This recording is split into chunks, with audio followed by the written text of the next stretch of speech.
Good morning. In this video, I will talk about the treatment of cartilage injuries in young patients. Cartilage is an extremely smooth and hard layer found in all joints, covering only the part of the bones that form the joints. In the case of the knee, cartilage covers the lower part of the femur and the upper part of the tibia, as well as the back of the patella, which is the round bone located in front of the knee. Cartilage covers the layer of bone called the subchondral layer, which is particularly hard, while the underlying layer of bone is slightly less hard, but contains a greater number of stem cells. A full thickness lesion of the cartilage, which is like a hole in the cartilage that reaches the underlying bone, is called an osteochondral lesion and is very often, but not always, caused by trauma. An osteochondral lesion appears as a hole in the white layer of cartilage, as we can see in this video obtained from an arthroscopy. The white part is therefore the layer of cartilage, while the light brown layer is the subchondral bone layer I mentioned earlier. The cause of pain in osteochondral lesions is the passage of fluid, called synovial fluid, that is normally present in every joint. When we stand or walk, pressure is exerted that pumps this synovial fluid, which passes through the hole in the cartilage and penetrates deep into the bone, forming a kind of hole that is always clearly visible on magnetic resonance imaging, also called MRI. An osteochondral lesion is not always painful, but it can cause pain if joint fluid penetrates deeper into the bone. In this case, the rather unspecific symptoms include pain, swelling, joint stiffness, or more frequently, a feeling of knee instability. In the case of a small osteochondral lesion, the classic surgical procedure is to perform microfractures, which is done arthroscopically, in other words, by making two small cuts in the skin and using a fiber optic camera with a diameter of 4 millimeters. The purpose of the procedure is to make several small holes in the bone, reaching deep down. However, we are talking about a few millimeters, just enough to cause local bleeding, and thus the deposit of stem cells at the site of the osteochondral lesion. The stem cells will be deposited in the form of a blood clot at the site of the osteochondral lesion, and over the weeks will gradually transform into cartilage-like tissue. Although unfortunately, the quality and strength of this new tissue will never be able to fully replicate that of the original tissue, which is now irreparably damaged. This surgical technique, which is easy to perform and now routinely offered, is unfortunately insufficient in cases of extensive cartilage damage. In these cases, we must necessarily resort to another surgical technique, such as the one commonly referred to as AMIC. In the latter case, in addition to the normal microfracture technique, i.e., the microperforations of the bone I just mentioned, we add the use of fibrin glue, which allows the adhesion of a biological membrane obtained, for example, from the Achilles tendon of horses. The operation can be performed under general anesthesia, or better still, under spinal anesthesia, which means numbing only the lower limbs with an injection in the back. The surgery is performed through a surgical incision of a few centimeters that is centered at the level of the cartilage lesion. The operation, which lasts less than an hour, is performed with a pneumatic tourniquet on the thigh, which allows for a perfectly clean surgical field without blood loss.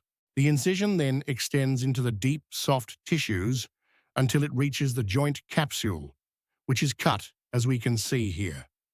We can see the joint part of the femur, where the white, smooth layer is the cartilage.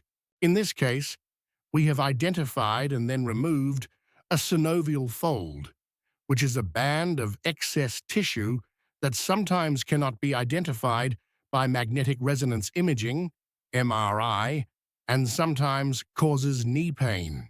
We then turned our attention to the cartilage lesion, which now appears soft and no longer viable. Using a blunt instrument, we began to remove the most superficial part, layer by layer, until we reached the subchondral bone. At this level, the tissue is much harder, so we had to use a chisel to obtain stable and regular margins of the lesion. We are finally ready to make small perforations in the bone using this instrument, which allows us to make regular holes with a depth of only 9 millimeters. We make several perforations, trying to distribute them over the entire surface of the subchondral bone, which is the hardest part of bone, until we reach the bone surface where the stem cells are located.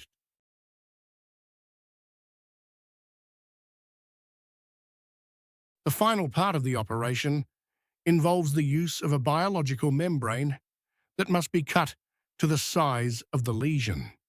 To do this, we first use a soft plastic membrane, which is the one I'm holding in my hand now, and cut it to the desired length and width.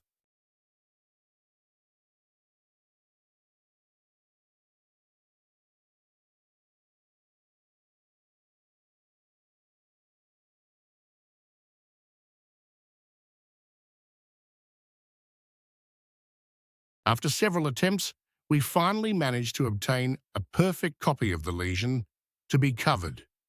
From this model, we then cut out the final membrane, the rough part of which you can see marked in purple, and that will be in contact with the fibrin glue that we poured into the lesion a little earlier.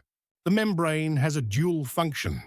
First, to prevent the stem cells present in the blood clot that has come out of the microperforations from detaching from the hole and thus dispersing into the joint, and therefore being wasted, and secondly, guide the cells themselves through the membrane's mesh structure, thus facilitating the adhesion of the stem cells, which then create a connection between cell and cell, and at the end of the healing process, recreate a layer similar to cartilage.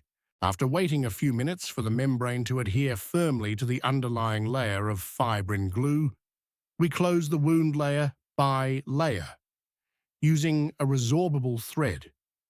First, we close the joint capsule, then the tissue under the skin, and finally, with an even thinner thread just under the skin layer, on which a sterile patch is then placed, followed by an elastic bandage.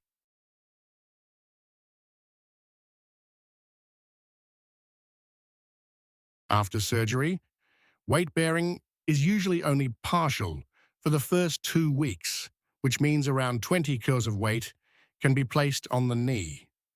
But the knee can be moved freely according to pain, with the help of a physical therapist. As you can see, the knee does not cause any particular pain, as demonstrated by the patient whose surgical images you have seen and whom I am now showing you 24 hours after the operation. After 2 weeks, you can also start to put your full weight on the ground, provided you are not in pain. At this point, you can also gradually stop using crutches. Only when you are able to put all your weight on the operated knee can you stop the prophylaxis against deep vein thrombosis, which consists of an injection under the skin, which is easy to perform, and, above all, almost painless. I never prescribe oral anticoagulants, even though some patients ask me to, because I think that, in some respects, they can be more dangerous than injections. At the first post-operative checkup, less than a week later, the patient shows that he can move the operated knee almost completely and without pain. After a week, the same patient is able to move around quite well using two crutches. The pain is so mild that he can abandon the crutches and try to put his full weight on the knee, although I generally ask patients to wait a few more days before trying this.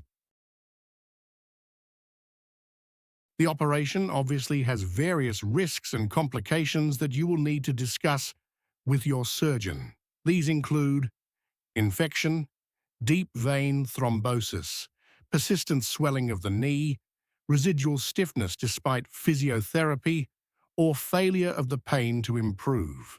In some cases, the final result is not satisfactory, and in some cases, another operation may be required. Thank you for your attention and for subscribing to this channel.